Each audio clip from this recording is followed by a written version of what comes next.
Welcome to this episode of Walking with Pete, guys. Just about to get in the car to the nearby wildlife reserve. I've been going there quite often, checking the place out and trying to practice my photography. So just let me reverse out of the driveway, not back into the fence here, and then we'll drive down, see if we can get some of the light before the sun sets. But unfortunately, it looks like today is pretty overcast and there isn't going to be a lovely sunset by the looks of it, but we will see. But I thought I would do a little Walking with Pete episode like this, or driving with Pete, cruising with Pete, because it just gives me a chance to chat to you guys about different topics. And I thought it was relevant today because I'm going out to do this photography of these kangaroos, and I've been out there a lot. I've been doing it several times the past week, going to the same location and just trying to hone my skills at the same task, you know, even though it's the same thing. I'm going to the same place and I'm doing the same activity, photographing probably the same kangaroos, although my kangaroo facial recognition isn't the best, so I have no idea if they're the same kangaroos or not.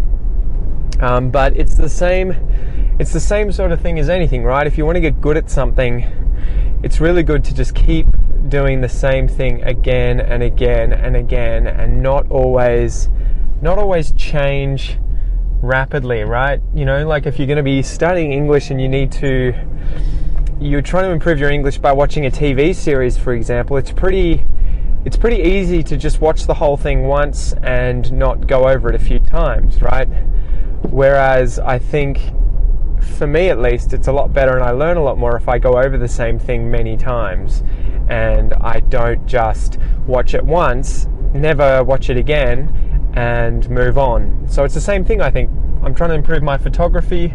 I'm trying to get good at doing photos of, I guess, animals, wildlife, locations as well. And so I thought all of this week I'm going to keep going to the same location every single night. There'll be different conditions. Maybe I'll see different kinds of animals, different things to photograph. I'll get to practice in all kinds of different conditions. So I think it'll be really good. And I thought it was relevant because it's the same with language learning, right? You're not going to use a new set of words or phrases every time you speak English. You're going to keep using the same patterns, the same language again and again and again. And so it is worth going over.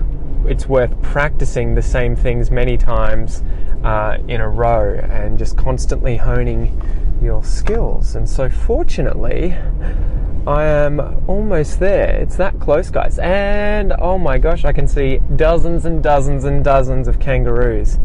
So this will be really good. And there's been this, what happened? We went out here the other day, right? And we disappeared into this reserve here and ended up bushwhacking, meaning that we went off the path and just walked through the bush, the forest, the trees, in order to find the road to get out, because we wanted to get out quicker. All right, everything's here. So we did that, and it's funny because we kind of got a bit lost, but then ended up in this really cool place, it's called Mulligan's Flat Nature Reserve. So I've just arrived, and on the sign they have a picture of an echidna. So I imagine that there will actually be some echidnas in here that hopefully I will see at some point, although I haven't seen any yet.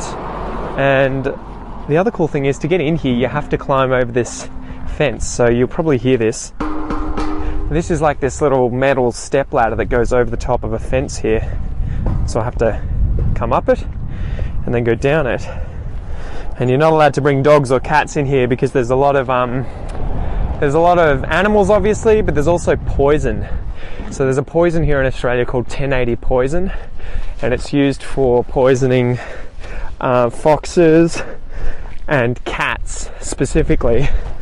And unfortunately, I think it can kill dingoes. Obviously, they're dogs, and pets as well, right? So if you've got a pet dog, they can be affected by this poison too, and it can also harm things like goannas. But yeah, it's a pretty it's a bit of a contentious issue, I think, in Australia, using 1080 poison, because it kills a lot of wildlife. Any carnivores that are going to eat the bait, it tends to be a meat that has been poisoned with this stuff. Any native carnivores are also going to die from this poison, and it's a really shit way to go, meaning that it's a horrible way to die if you eat this poison. I think it's an agonizing death that takes hours. It's not like a poison that you eat and you're, like cyanide or something, you're dead instantly.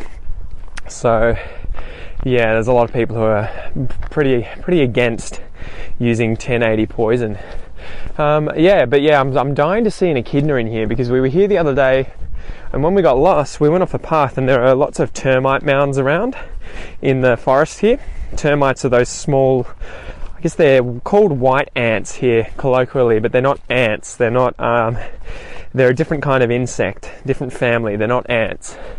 But termites are a favourite food of echidnas, and a lot of these termite mounds had holes that had been dug into the bottom of them, which were made by echidnas. So there was signs of these echidnas all over the place, but it's just a matter of actually coming across one. And they're pretty cool little critters. They don't seem to really care too much about other people and other things, because of obviously their spines, which protect them pretty well. Anyway, so I'm out here, probably going to finish up quickly. I'm just walking off the path, off the beaten track, and there's a big dam in front of me where we were the other day, and I got some really good photos of a kangaroo hopping past the dam with its reflection. And anyway, what I'm looking at the moment is the dam in front of me. There are probably about 100 kangaroos in front of me, spread across the ground here. It's kind of like a field, like a farm field with very short grass, because they've all eaten the grass. There's kangaroo poo everywhere, so I can see there's hundreds of them in this really big field. So I can see too they're looking at me, so they can hear my voice. I'm going to grab my camera out. I'm going to try and get close, get some nice photos, and I will chat to you guys soon. So I hope you enjoy this episode. Stay tuned and keep improving your English, guys. All the best. Alright, so part 2 of walking with Pete. Currently walking back through the park that I was in to start with, that I was entering, and I think I left you guys earlier on, and it's been an incredible evening. Got a few good shots of some kangaroos, except tonight they were a little bit skittish. They were sort of running away before you could get very close to them, whereas in previous nights I've been able to get really close and they've just ignored me. So not sure what was going on tonight. I think too, as soon as you get 1 or 2 kangaroos bolting, they don't really run, they hop off. I don't really know a verb for hopping really fast, but they hop incredibly quickly in order to escape or to run off.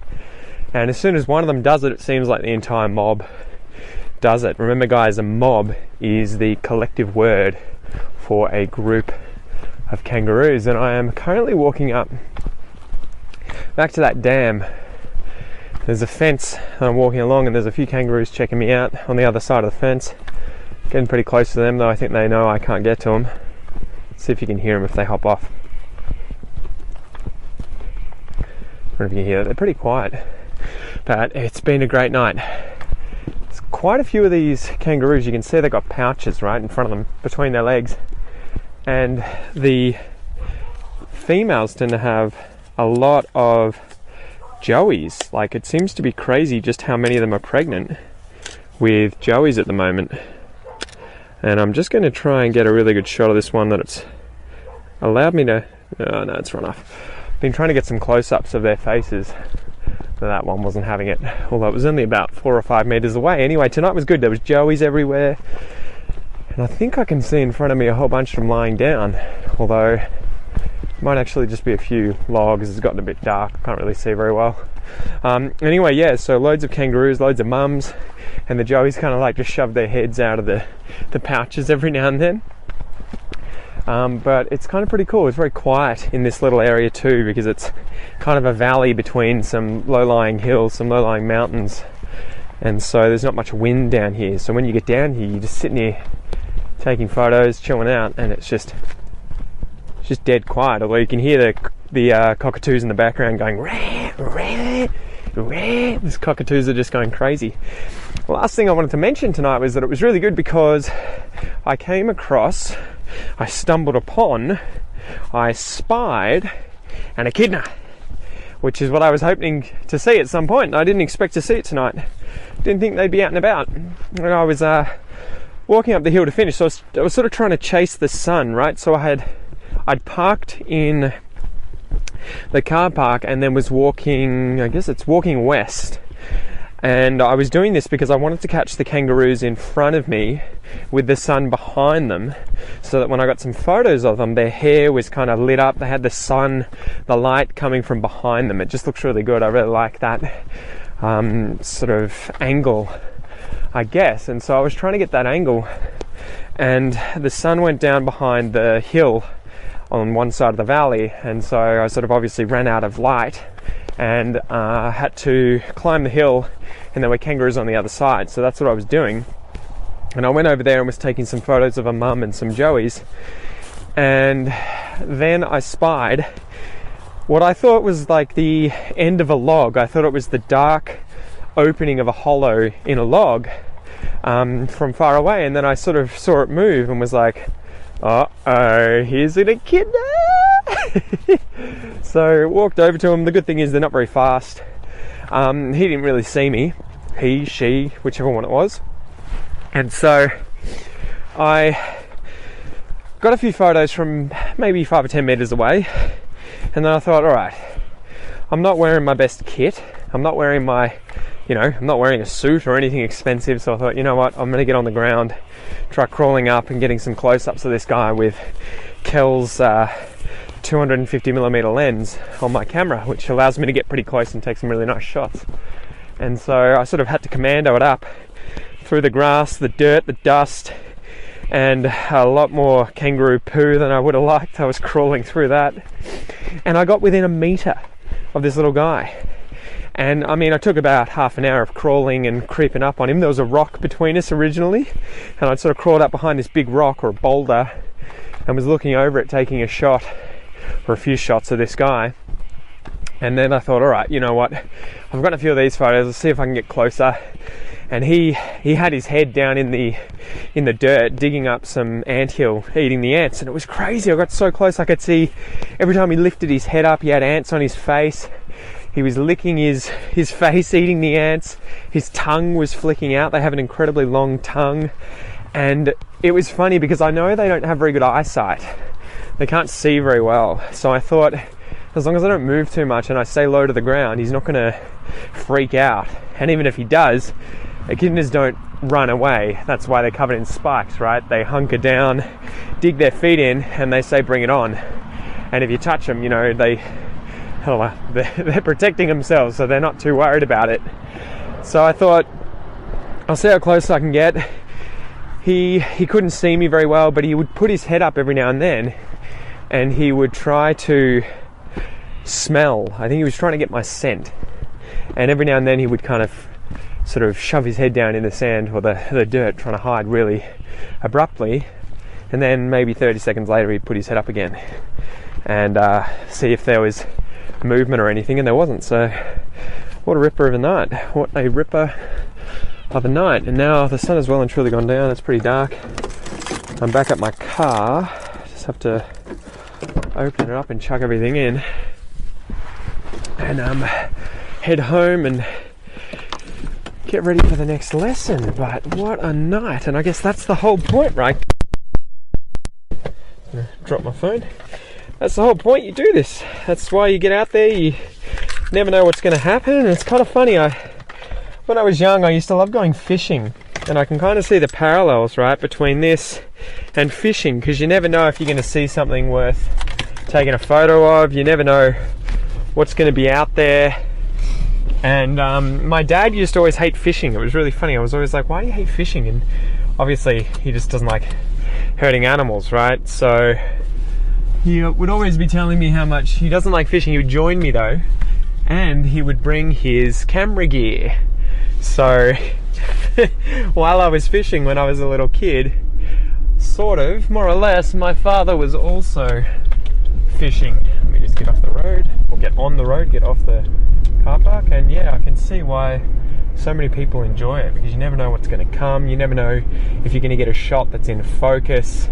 You never know if you're going to, be able to get the right angle, if you're going to accidentally freak the animal out. And I'm just sort of slowly learning how to use things like the aperture, shutter speed, all of that sort of stuff, though I think Kel's gotten a lot better at that than me at the moment. She's been watching a lot of YouTube videos, and I love the fact that these days with YouTube you can learn anything. Anyway, been rabbiting on quite a bit, guys. I hope you like the episode. I hope there's a lot of good vocab in there for you, and I hope you get out there and do some photography as well. And if not photography, I hope you get out there and start using your English, and even if you talk about the same things quite a lot, like I'm saying, I'm going out here each night at the moment, just spending an hour or two taking some photos of the same stuff, but I never know what's going to happen, right? So get out there and use your English, have a conversation with someone about something that you like, that you enjoy, and keep talking about that topic, and if you're watching a TV show, keep watching the same episodes and sucking more content out of the same stuff, right? It's a good way to advance quickly. And with that, guys, I hope you have an amazing night, and I'll chat to you soon. See ya.